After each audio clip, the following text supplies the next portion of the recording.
એટલો સુરીલો પ્રદેશ છે આ.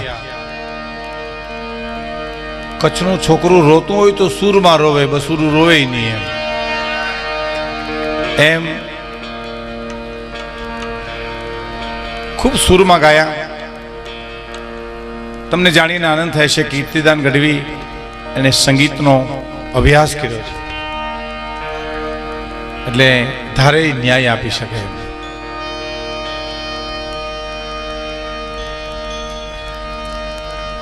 કવિ આલભાઈ જે માની વાત કરી, આપણે ચારણો તો પક્ષપાતી છીએ, માના ઉપાસક છીએ. ભગત બાપુના શબ્દોમાં કેવું હોય તો અંધલમ પટગને નફટ ચોરું બને અન માત જોડે નહીં તોય માયા. એ આખોડ લે કેલવા બાળને માવડી અને હવે આજ તર જોડમાં જોગ માયા. અંધલંપટ નફટ છોરું બને માત છોડે નહીં તોય માયા. આ ખોડલે ખેલમાં બાળને માવડી આજ તરછોડમાં જોગ માયા.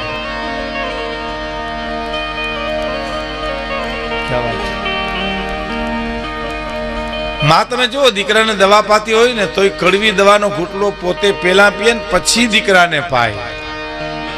બાપાને કેજો લ્યો પાવાનું કોક વાર, ઉભા મોરને નાખે ને પછી દવા પાય, અને એ પાડાને સાહ પાતો એમ પાય.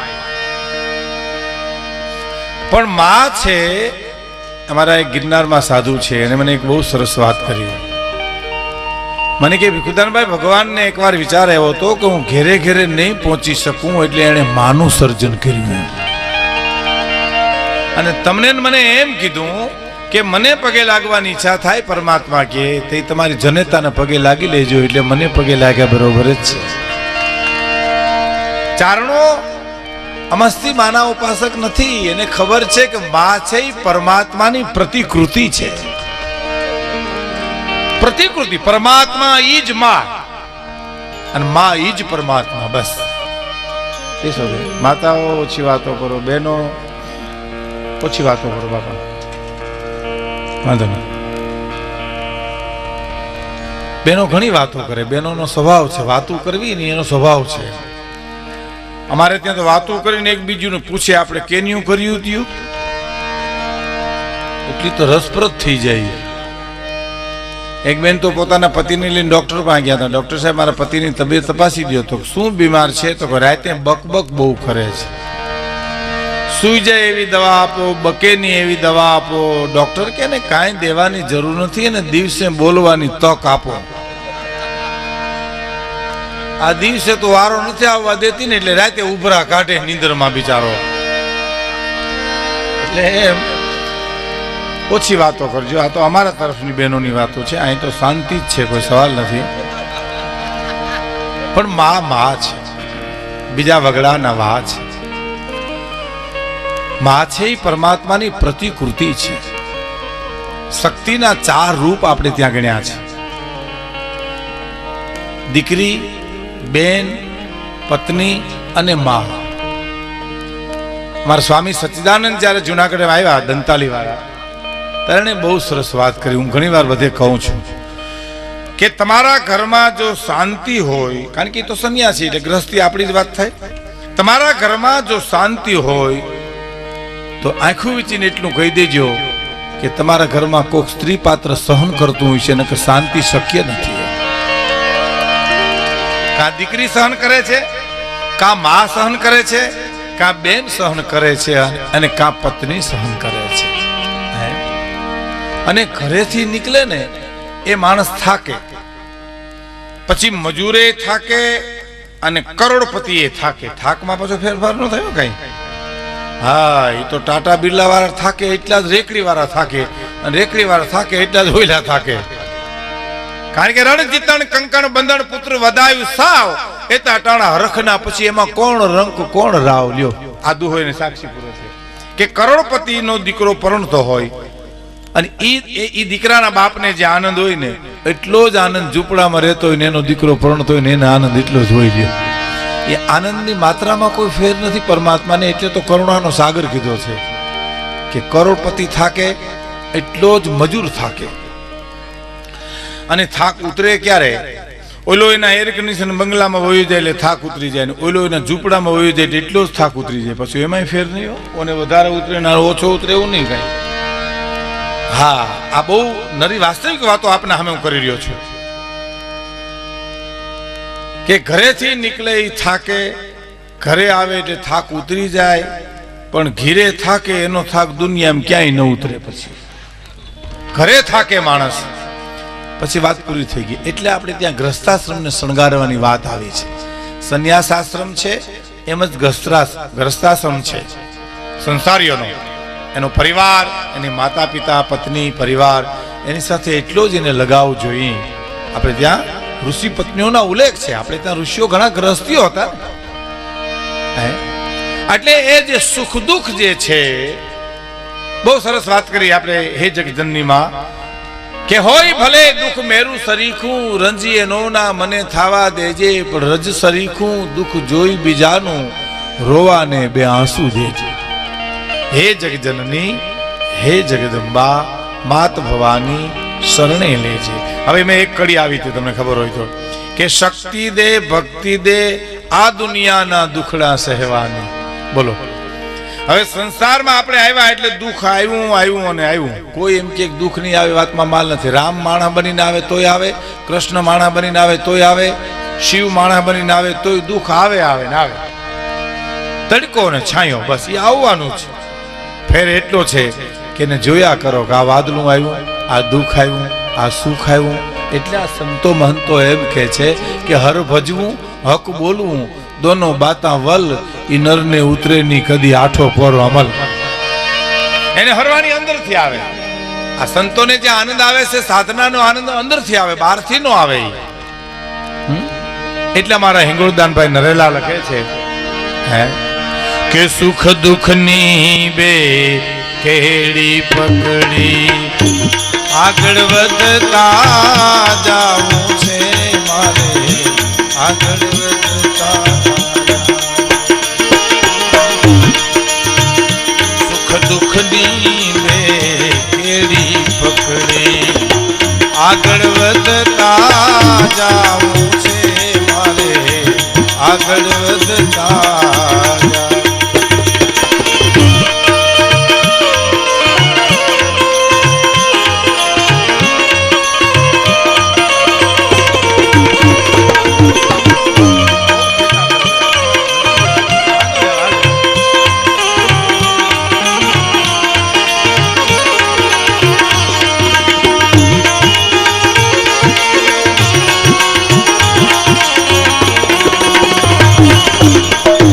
કોઈ વખંબર પોતર હશે લઈ ધીરજ ઓથને ચાલીશ હું.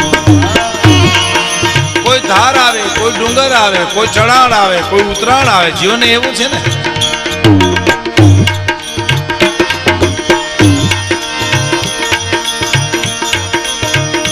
હિંસક પ્રાણીની પ્રાણ હશે તો અહિંસક શસ્ત્ર ઉપાડીશ હું. વિઠલાશે વન વનના પશુઓ એવી વાલની વેણુ વગાડીશ હું.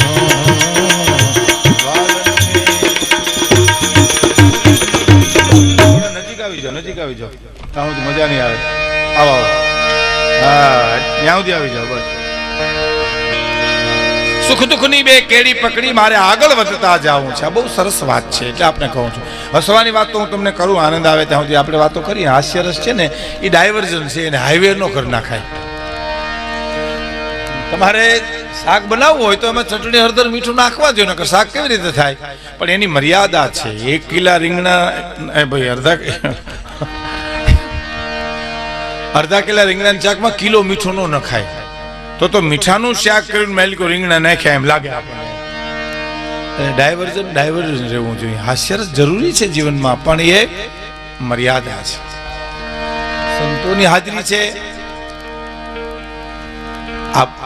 માતાઓ, બહેનો, દીકરીઓ, વડીલો, મુરબીઓ બેઠા છે, તો જીવતરની એકાદી વાત જો આપણા જીવનમાં મળી જાય ને તો આપણો ફેરો સફળ થઈ જાય. નાની નાની વાતો પણ બહુ સારી હોય. એક જણાને એટલું કીધું હતું કે તમે સમજદાર છો, ઓલો કે હા, તો તમે દુખી હશો. સમજે દુખી હોય, નો સમજે ને શું લેવા, નાથ મોરડો કાઢ નાખ્યો ને શું વાંધો. જે સમજે છે એના માટે કાંઈક મર્યાદા છે. દાખલા તરીકે હું આપને પ્રસંગ કહું કે રાવણ કોઈ પણ વેશ પલટો કરી અને સીતાનું હરણ કરી શકે. બોલો, કારણ કે રાક્ષસ છે, એ સાધુ બની શકે, ગમે વેશ લે, બ્રાહ્મણનો વેશ લઈ શકે, કોઈ પણ વેશ પલટો કરી અને સીતાનું હરણ રાવણ કરી શકે. ધરતી ઉપરથી હાલી શકે, ઉડીને આવી શકે, ભૂગર્ભમાંથી જઈ શકે. પણ રામને જો લંકામાં જવું હોય ને તો એને પાળ જ બાંધવી પડે, અને કોઈ પણ રસ્તેથી હલાય નહીં, કારણ કે રઘુકુળનું સંતાન છે. પોતાના પર્યા તણા નેવલ પગમાં ન હોય એ કુણ હીણા ને કોઈ કાઉ ઠબકો કલ્યાણ મલભાઈ. હે, જેની પાસે કઈ સમજણ છે, સમજણની મૂડી છે જેની પાસે, હે, એના માટે શું કરવું શું ન કરવું એના બંધનો છે. બાકી નાથ મોરડો કાઢ નાખ્યો એને કઈ લેવા દેવા છે જ નહીં. એક દાખલો આપી દઉં. એક કોર્ટમાં એક જજે બે જણાને સજા કરી, બે ગુનેગારને. એમાં એકે બહુ મોટો ગુનો કર્યો હતો ને, તો જજે સજા કેટલી કરી ખબર? આટલી સજા કરી કે ભાઈ હવે આવું બીજી વાર તમે ન કરતા હો. આટલી સજા. બોલો, મોટામાં મોટો ગુનો હતો પણ એને સજા એટલી કરી કે ભાઈ તમે હવે તમે આવું બીજી વાર નહીં કરતા હો. અને એક થોડીક સજા કરી, ભાઈ થોડો ગુનો કર્યો હતો ને એને આખરી સજા કરી કે ભાઈ એને તમે ગધેડા ઉપર બેહાડો, માથે ટકો કરાવો, અવરે ગધેડે બેહાડો, પગરખાનો ખાહડાનો હાર પહેરાવો અને આખા ગામમાં એને ફેરવો. સજા થઈ ગઈ મંજૂર. પછી જજને કોઈ ડાયા માણસે કીધું, ભલા માણા આવો ન્યાય અપાય તમારે? જે માણસે નજીવી ભૂલ કરી હોય એને આટલી મોટી સજા, અને જેને મોટામાં મોટી ભૂલ કરી એને તમે જરીક જ સજા કે બીજી વાર તમે આવું નહીં કરતા? જજ કે મેં સમજી વિચારીને સજા કરી છે. જેને મેં એમ કીધું છે ને કે હવે આવું તમે બીજી વાર નહીં કરતા, એ માણસ જીવ તો નહીં હોય, મરી ગયો હશે, એ ધરતી ઉપર હોય જ નહીં. અને મેં જેને મોટી સજા કરી છે ને નાના ગુનાની, એ જાઓ ગામમાં હજી ફરે, ગામમાં આટા મારે. બોલો, ગધેડા ઉપર બેઠો બેઠો. એના ઘરની ડેલી આવી એટલે એની પત્ની કે અરે તમારી આ દિશા, તો કે પાણી ભરી આવ્યું, હમણાં 2 હેરી જ બાકી છે, હમણાં આવું પાછો ઘીરે. આના માટે શું કરો વિચાર તો કરો. જેને સમજણ છે, જેના માટે કંઈક છે, એના માટે તો જીવતર છે. બાકી જીવતર નથી, જેને સમજીને જીવવું નથી એના માટે તો કોઈ પ્રશ્ન છે જ નહીં. એટલે એક રચના આપણે સામે મારે રજૂ કરવી છે. જે રચના છે કવિદાન અલગારી તખતદાન રોહડિયા કે મોજ મારે હું, મોજ મારે હું, બસ મોજ મારે હું રે, મોજ મારે હું, મોજ મારે હું, બસ મોજ મારે હું રે. અગમના ગોતા, અગમના ગોચર લખદાણીની મોજ મારે હું રે, બાવલિયા મોજ મારે હું, મોજ મારે હું, બસ મોજ મારે હું રે. અગમના ગોચર, અગમના ગોચર લખદાણીની મોજ મારે હું રે, મોજ મારે હું, મોજ મારે હું, મોજ મારે.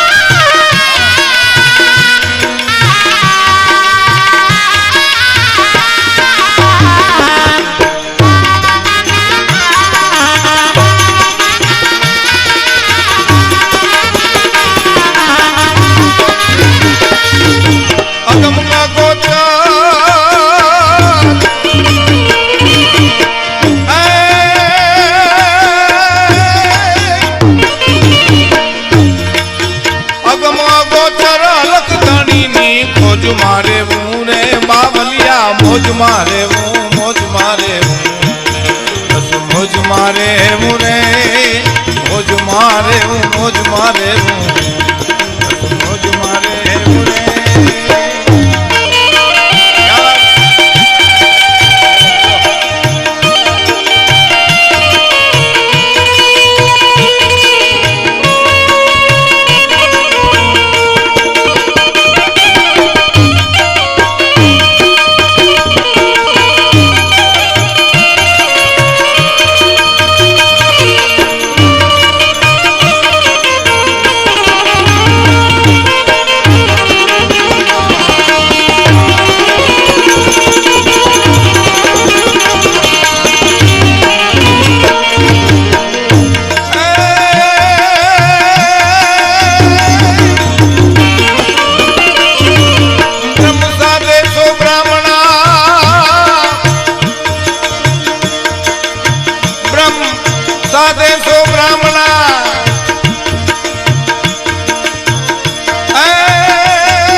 તજેસો સન્યાસી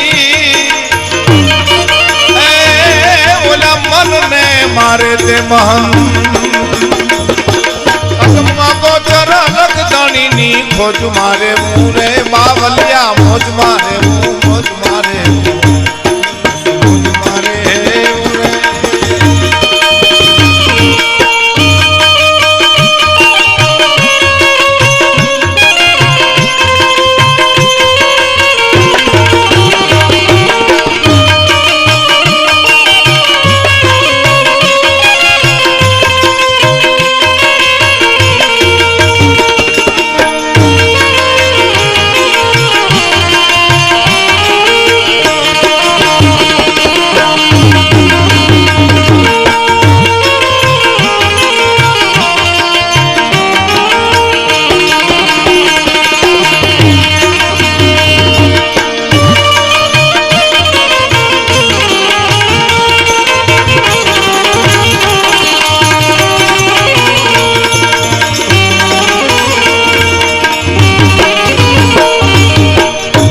મનમાં હરે તે મહન બ્રહ્મ સાધે સો બ્રાહ્મણા સાધના કરે સો સંત.